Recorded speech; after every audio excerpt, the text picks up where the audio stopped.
marada cad oo ay sidatay bay ku dabooshay. weli waxaan u jeedaa oo ilaa hadda maanta qalbigayga hadda waqtigan aan hadlayo xataa ay hor yaalla dhiiggeedu siduu uga soo dhexbaxayay marada markay madaxa kaga dabooshay, oo aan u jeedo in timaheedii dhan dhiig uu buuxiyey, wejigeedii dhan uu dhiig ku daadsan yahay, ayay hooyo marada sidaa ugu duubatay. ninka aan sheegayana bartiisii kamuu soo dhaqaaqin.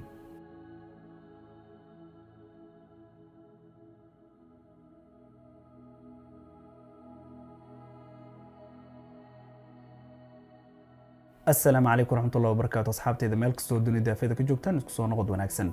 Dhammaantiin waxaan idin ka mahadcelinayaa ama idin ka mahadnaqayaa daawashadaadi daawataan. qof kastoo idinkeeda ka midana wanaaga iyo khayrka aad soo qortaan waad ku mahadsantihiin. qof kastoo idinkeeda ka mid ah waxaan Ilaahay uga baryayaa intaad jeceshiin iyo ka badan ba Ilaahay subxaanahu wa ta'aala ha idin jeclaado. sidaad ii sharaftaan ama aad ii aragtaanna Ilaahay subxaanahu wa ta'aala miduu u sharfo oo waxa aad ii maleynaysaan ku sugan Ilaahay Casiis Kariim ha iga dhigo. waxaan doonayaa caawa inaan idin la wadaago gabadha tani way ka duwan tahay gabdhihii hore oo dhan. waxay ahayd gabadhii ugu horeysay qalbigayga saameyn ku yeelatay. waxayna ahayd gabadhii ugu horeysay qalbigayga haddii uu jiro boos ku yeelatay. booskaasna maalintay ka baxday wixii ka dambeeyay cid buuxisa ma arkin. inkasta oo aan dad fara badan soo jeclaaday, dad fara badan oo kala gedisana la socday, kuwanaba aan nolol wada wadaagnay, haddana waxaan jeclaystay malaayiinta dunida iga daawata inay caawa magaceeda bartaan. waayo social media intay soo fariisato ma ahan gabar ka hadlaysa, mana ahan gabar intay social media dhex timaado magaceeda iyo muuqeeda toona idin bari karaysa. gabadha tani waxay ahayd wehelkaygii koobaad hadduu qof dumarihi jiro marka hooyadii laga soo tago. jacaylka aan u hayo ilaa waqtigan maantaan taaganahayna ma jiro qof bini aadam ah oo aan u qaaday marka laga reebo hooyaday.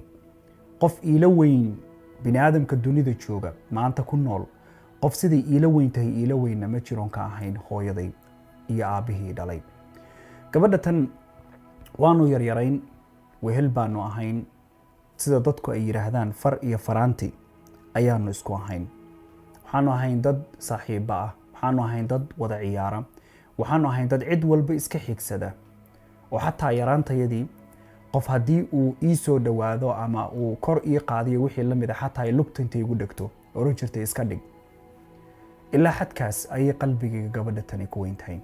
waa laga yaabaa dadka qaarkood in ay yiraahdaan weligeed bay waxa kanoo kale dhici jireen markaan storygan idin dhameeyo, laakiin qof walbaba awoodiisa iyo saameynta ay ku yeelanaysaa waa ka duwan yahay kan kale. waxaana dhacday in xaalado fara badan oo noloshayda soo maray, iyadoo la ijir dilayo, iyadoo la caayayo, iyadoon aabba la'aan ahay, iyadoon hooyo la'aan ahay, intaba oo haddana xumaan meesha ugu dambaysa la xumaynayo inay dhiirigelin ii noqoto markay qalbigayga ku soo dhacdo amaan gabadha tan xusuusto. gabadhan haddii ayba jirto sharaf bini aadam la siiyo soo duuduub maanta waan huwin lahaa, waan u gelin lahaa. hase yeeshee waynan meel ii dhow joogin maanta. meel ay dunida ka joogtana ama ay ku sugan tahay ma garanayo. waa laga yaabaa inaad hadda is leedahay Ayuubow mid horena waa kaa luntay, gabdhuhu maxay mar walba kaaga lumaan. laakiin tani maalinta iga luntay iyo waxay iga luntay waan garanayaa, waana kuu soo wadaa. waxaan ogahay inaysan cod lahayn, cod ay ku hesho waxay mudan tahay. maadaama maanta booskeedii aan taaganahay waxaan jeclaystay intaan dunidan rabbi iga oofsan in malaayiinta dunida jooga ay magaceeda bartaan. waxaa magaceeda la yiraahdaa Casiisa. Casiisa waa qof qalbigayga booskay ku yeelatay, xataa gabdhaha Ilaahay ugu irsaaqay xataa ma joogaan booska wali. booska qalbiga ay ku lahaydna maalintuu faaruqay ilaa hadda waqtigan oo maanta nin weyn ahay, booskaas oo qalbigayga wali waa faaruq. waxaa dhacda xaaladaha qaar inay igu soo dhacdo, laga yaabay inaad istirahdaan Ayuub waa nin aad adag, waa nin nolosha wax badan u soo, laakiin xaaladaha qaar ogaada. xaalado waxaa jira nolosha ku soo maraya markaad ka soo baxdeen dadku ay ku leeyihiin nin adkaysi badan oo aad adag baa tahay, laakiin maya, duruufta iyo dantaa kugu qasabtay. wadada inaa martidna waa ku qasbanayd ma ogiyo waddo kalaan markaa kuu furnayn. ha u malaynin qof walbaaba inuu adag yahay, laakiin xaaladaha duruufta iyo waxa ku qabsanaya qaarkood baa kugu dirqiya meel ciriiriya inaad ka baxdid. ha u malaynin dadku inay dhammaantood, qof kastaba wuxuu leeyahay breaking point, meeluu ku jilicsan yahay, meeluu vulnerable ku yahay ayuu leeyahay. waxaan ogahay allah subxaanahu wa tacaala wax kastoo dunida ka dhacaya inaynan u dhacaynin bilaash, ee waxay u dhacayaan ujeedo. waxaana ku jira waxyaabo fara badan oo inagu aynu sharaysanayna khayr. waxaana ogahay anoo og oo rumaysan allah subxaanahu wa tacaala iyo aayaadkiisa inay khayr ahayd, iyadoo walow qalbigaygu uu in fara badan dareemayo. mana garanayo taariikhda sanad isoo maray oo aynanba dhicin inaan mar iyo labo hadday igu soo dhacda aan ooyo. xusuusteeda siin isaga fogeeyo ama aan uga durko, waxaa ilaahay mahaddiisa in aan muuqaal ahaanteedii keliya xusuusto, laakiin sawiri hor yaallaa maanta uusan jirin. waxaa dhacday goor subaxa ayaan soo kacnay. gabadha tani waa walaashay. waxaan soo kacnay goor subaxa, sidii caadada ahaydba hooyo quraac bayna siisay, waan quraacannay. waxyaabaha aanan iloobi karin bayna ka mid ahayd. markaanu subaxii quraacannay ayaan bannaanka u baxnay inaan ciyaarno. waan xusuustaa subaxa dhala yar oo guduudan oo dhulka taalay oo jaban baan saa u soo qaaday, anoo dhaladii fiirinaya ayaa ilaahay subxaanahu wa tacaala xilligaa wuxuu ka dhigay in hortayda hal ilbiriqsi laga qaado. meesha xanuunka leh ee mar walba aanan iloobi karaynin waxay ahayd qof aanu ehel ahaan, ma doonaya inaan videogan ku tilmaamo amaan kaga sheekeeyo, qof wuxuun dhinac aanu xiriir ka leenahay oo cidi isu kaaya keentay ayaa meeshaa taagnaa subaxa, iyadoo meydoo dhulka taalla, halkaasuna ay duleesho sujuudda meeshaa laga sujuudo, ayuu meesha iska taagnaa oo iska cadaynaya xataa uusan u soo dhaqaaqin. nacabnimadu dadka qaar bay lafaha kaga jirtaa, xataa aysan qalbiga keliya ku akayn.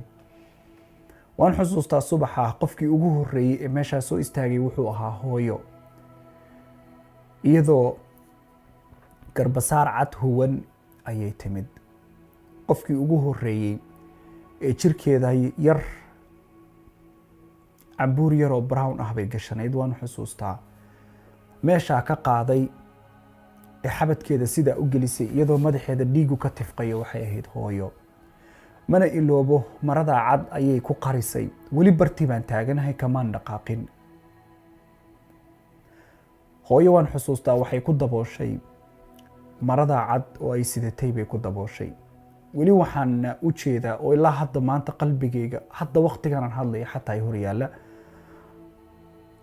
dhiiggeedu siduu uga soo dhexbaxayay maradaa markay madaxa kaga dabooshay, oo aan u jeedo in timaheedii dhan dhiig uu buuxiyey, wejigeedii dhan uu dhiig ku daadsan yahay, ayay hooyo marada sidaa ugu duubatay. ninka aan sheegayana bartiisii kamau soo dhaqaaqin. waxyaabaha gabadhan qalbigay ka fujin waayey waa inaan cidina diyadeedii iyo dhiiggeedii toonna, xataa hooyo iyo aabba toonna aan loogu qalbi qaboojin.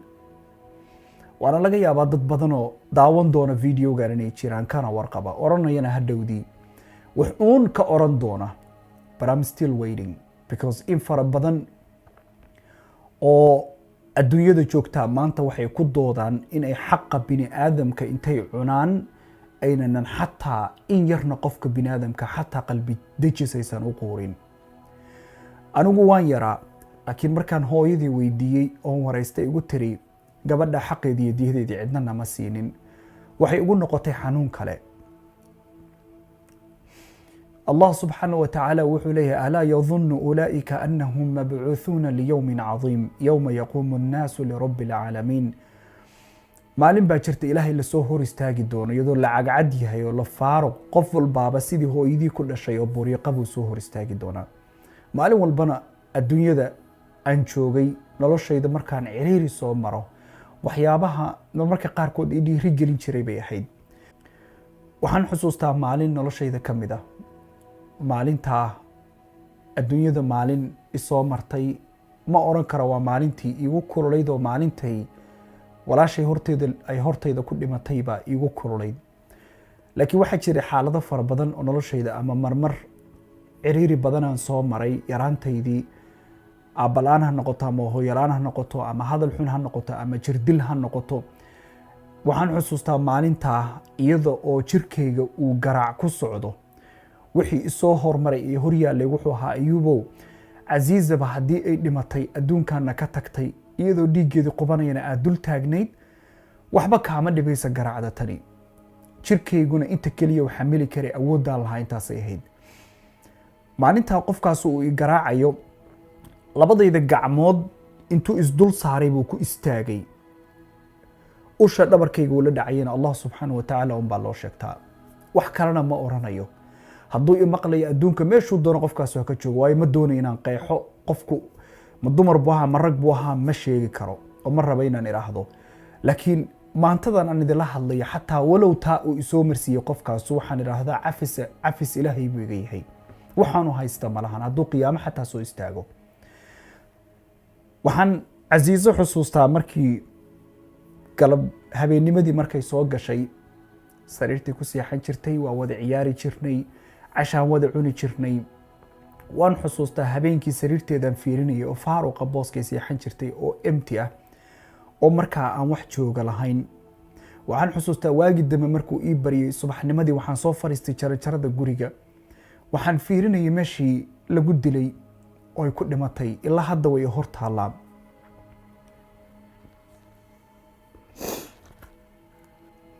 sababta keliya aan u doorbiday inaan gabadhan ka hadlo waa in dunida dadka jooga dhammaantood ay magaceeda bartaan, waayo cod ay ku hadasha ma lahan. qofnana maanta malihi diyadeedii ilaaba ilaa isii. waxyaabaha iigu kululaa waxay ahayd waddanka Maraykan markaan nimid.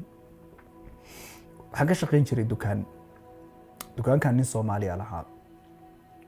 maalin baa waxaa ii soo gashay qof dumar ahoo adigu alqiyaasan ku qiyaasay markaas waddanka kor waa u dhaaftay, mana aqaan. waxay igu tiri ma heblaaya ku dhashay Ayuubow, ma heblaaya ku dhashay? markaas waxaan ku idhi haa. markaas waxay tiri waan ka xumahay, kolle wixii dhacaba way dhaceen, laakiinse wiilkii walaashaa dilay walaashiis baan ahay. wallaahi beendiin ma sheegayo, caloosha dhan way i kacday, waan hunqaaci gaaray subaxa. ma garanayo wax igu dhacay, waan foorarsaday sidii wax alaab soo qaadayaan iska dhigay. daqiiqadaan hoos u fooraray oo meel ku mashquulsanaa, waayo miis baa noo dhexeeya aniga iyadu meesha markaa ay tahay. iyaduna meesha waa meel qol ah bay ahayd oo dukaan meel yar bay ahayd, bannaankay ka taagneed, aniguna gudahan ku jiray. waan xusuustaa shaqadaa, calooshayda waan siin kari waayey inaan ka shaqeeyo, waayo markaan bareeg qaato waan arki, markaan socdo waan arki, way iga soo horbaxaysaa mar walbaba. waxaana aad u dhibsaday aragtideeda keliya. haddii qof bini aadamah oo ehelkaaga ka mida ama qof u dhimay aad garanaysid, weligaa intaad hortimaada ha ku oranin qofkii waxaa idiin geystay baan wax laahay, weligaa ha ku oranin. caadi u baro, waxba ha u sheegin, hadduu isagu soo ogaada isagay u taallaa. anoo shaqadaa u baahan oo ka shaqayn karaan ka tegey, shaqan ka raadsaday. waan xusuustaa 2 wiig markaan ka shaqaynayay, way iga soo horbaxaysaa, waan arkaya. markaan salaada u baxo waan arkaya, markaan shaah soo qabsaystiraad waan arkaya. waxaan idhi meeshaan kama shaqayn kara intaan ka bacdi. waan xusuustaa waan ka tegey, shaqo habeenaan ka doorbiday oon ka aaday markaa. waxaan idhi intaan iyada arki lahaa waxaa ii dhaantay inaan shaqo habeena ka shaqeeyo. manaan arkin markaa wixii ka dambeeyey. xataa suuqaasoo dhan maanta beenidiin ma sheegiyo, Maraykan suuqyada ku yaalla waan ugu nabcahay, xataa ma galo. haddaan xataa ag marayo oo meelaan baabuur dhigto waay, xataa baarkinka ma dhigto, beenidiin ma sheegayo. qofka bini aadamka waxaa soo mara xaaladaha qaarkood oo aad isleedahay malaha ismaan lahayn waad calool kacaysaa. hadda ismaan lahayn ka raali noqdo, ismaan lahayn waad calool kacaysaa, waayo intaanan videogan duubin waxaan lahaa ma iska daysaa ma duubtaa, ma iska daysaa ma duubtaa, laakiin waxaa ila xoog badatay inaan duubo. sababtuna waxay tahay casiiza maanta ma hadli karto, laakiin malaayiinta i daawataha ayaan door biday inay magaceeda ka bartaan dadka, waayo saqiir bay ahayd. ilaahayna subxaanahu wa tacaala qabrigeeda ha u waasiciyo. ahlu janna miskiinah bay ahayd. xaqeedii hadday adduun ku weydayna ilaahay hortiisa ka heli doontaa. sababaha marmarka qaarkood markaan arko markaan arko xaaladaha qaar, markaan arko gabdhaha tiktoka ku jira, waxaan idhahdaa alxamdulilah, ilaahay oofsaday baa casiisa mahad ku leh. waayo waxaan dhahay walaasha oo sidana maad arki lahayn maanta dhimashaan ka xigi lahaa taa inaan arko, laakiin ilaahay baa garanaya waxay noqon lahayd. waxyaabaha mararka qaarkood u iraadee ka mid tahay khayr bay ahayd inay adduunyadan ilaahay ka oofsado goor hore. waayo tan umaan dulqaateen inaan arko maanta gabar iyadoo tiktok dhex taagan oo heesayso hadba wiil garabka ku xoqaysa, wallaahi damiirkaas iguma jira, maan u dulqaateen. laakiin ilaahay baa garanaya waxa khayrka ku jiro, inagu ma ogin. wallahu yaclamu antum laa taclamuun, casaa an takrahuu shay-an wahuwa khayru lakum, wacasaa an tuxibuu shay-an wahuwa sharu. ilaahay baa garanaya waxa khayrku inoogu jira, inagu ma naqaan. waxaan moodnaa marka xaaladaha wax laynaga qaado in wax wanaagsan la inaga qaaday. waa sax, wax wanaagsan waa laga qaaday, laakiin inuu khayrku ugu jiray ma garanaysid, inuu khayrku kugu jiray ma garanaysid. xaaladaha qaarkood waxaa dhacday maalintii ay dhalatay Ikhlaas ama gabdhahayga gabadha u weyn, waan xusuustaa hooyaday intayna dhalan ka hor baan wacay. waxaan ku yidhi hooyo, waxaan rabaa inaan kugu maamuuso, casiiso bedelkeedii baa ilaahay ina siiyey. hooyo waxay tiri magacaasaan u dooray Ikhlaas, anoo suuratul Ikhlaas ka fiirinaya. waxaan ku yidhi hooyo, magac kastood u bixisidba waan qaadanaynaa, waana kugu raacsanahay. waan xusuustaa maalinkii ay gabadha labaad dhalatay ayaan hooyo wacay. waxaan ku yidhi hooyo, intaynan weliba xataa dhalanin baan u sheegay, iyadoo wax yar ka dhimay. waxaan ku yidhi hooyo, gabar kalaa dhalan rabta hadduu ilaahay inagu irsaaqo. waxaan ku iri waa nicmo ilaahay, casiiso bedelkeedii mar labaad buu ilaahay ina siiyey, haddaadan gabar dambe adigu aadan ii dhalin. ilaahayna raxmaan, labadaa maalmood markay gabdhahaas ii dhasheen waan ooye, waan ilmeeyey. laakiin dadku waxaa laga yaabaa inay u malaynayn inaan farxad la ooyayo, laakiin farxad lamaan ooynayn. labadaa gabdhoodba markay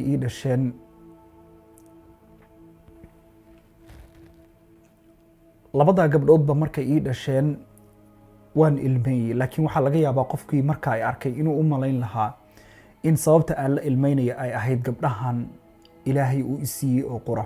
laakiin intaa way ka weyneyd, waayo waxaan arkayay allah subxaanahu wa tacaala almost 30 sano ka hor ayuu wehelkaygii, qof ii dhowaa oo qalbigayga ku weynaa, ayaa ilaahay subxaanahu wa tacaala iga oofsaday. laakiin haddana ilaahay cidlo igagama tegin, waayo allah subxaanahu wa tacaala cidlayna kagama tagay. inaga u malayna in cidlana inagaga tegay, laakiin ilaahay xaaladna cidlayna kagama tago. ilaahayna raxmaan wuxuu qadaray maalintay gabdhahaas u dhasheen waan ilmeeyey, run baan u ilmeeyey. ilmo kulul ba iga soo booday, wax kalena ilaa haddana been ma fiicna. markaan labadaa gabdhood fiiriyo way isoo hormartaa. waxyaabaha igu kalifay, waayo caawa waxaanu yeelanay wada hadal aniga labadayda gabdhooda yaryar. taasaa isoo xusuusisay, waana wax mudan in allah subxaanahu wa tacaala laga mahadiyo. inkastoo dad fara badan oo masaakiin ay jiraan, dadkoodii la dilay, xaqoodii aan la siinin, dareemaya ciriiri fara badan. maalin dhaweyd baan u jeednay Muqdisho, laba ilmood oo yaryar, wiil iyo gabar lalahaa, ciid ba xataa afka lagaga shubayoo waa la dilay. ciddii shayna ilaa hadda lama garanayo, inkastoo cid la tuhunsana, laakiin tuhunku waa dembi. waxaana xusuustaa xaaladaha qaar markay soo maraan, ama aan baahdo, ama faqri, ciriir aan dareemo, ama xaaladaha aan kurba dareemo, ama waxaan radaa Ayuubow, maalintay casiisa kaa dhimatay ilaahay hortaada ku oofsaday, dhiiggii timaheeda iyo wejigeeda saarna aad u jeeday, maalinkaaga kulul dunida kuma soo marayso ka ahayn maalinka adduunka dhimanaysid. waxaan jeclaystay inaan idhaahdo qof kasta oo xaaladda noocana ku jiro, waxaad ogaataa waa lagugula jiraa, waana lagula dareemaa. laakiin haddana saasoo ay tahay, maanta qof adag bay iga dhigtay. markaan xusuusteeda xusuustaba adayguun baan kasii qaadaa. inkastoo xaaladaha qaar aan dareemo, bini aadan baan ahay, daciifnimo aan dareemo, ilaahay baana raxmaan ku mahadleh. waxaa dhacdama marka qaarkood inaan markaan hooyo la sheekaysanayo aan soo hadal qaado, inta badanna anigaa keena. maalin baan waxaan ku yidhi hooyo, bal dib ii celi taariikhda oo sidee dareemaysay maalintay walaashay dhimatay. markaasay tiri Ayuubow, ilaahay ha u naxariistee, hooyo weli kama qalbigaaga kama foqin miya? markaasaan xaradaa maya hooyo, umana malaynaya adduunka intaan noolahay waan dhimanayaa iyadoo qalbigayga weli gabadhaas ku taagan. markaas waxay tiri hooyo hadda waan calool xumaaday oo waan ilmeeyay waa sax, laakiin markaa wixii ka dambeeyay dhaqso ayaa ilaahay qalbigayga u qaboojiyay, waana iska qancay. waayo ilaahay baa markii hore i siiyey, haddana ilaahay baa inaga qaatay. waxaa jirta xaaladaha qaar markaan akhrinayo 2 suuradood oo quraanka ka mid ah aayaad ku jira, ama hal aayad baa suurad kasta ku jirtaba. markaan akhrinayo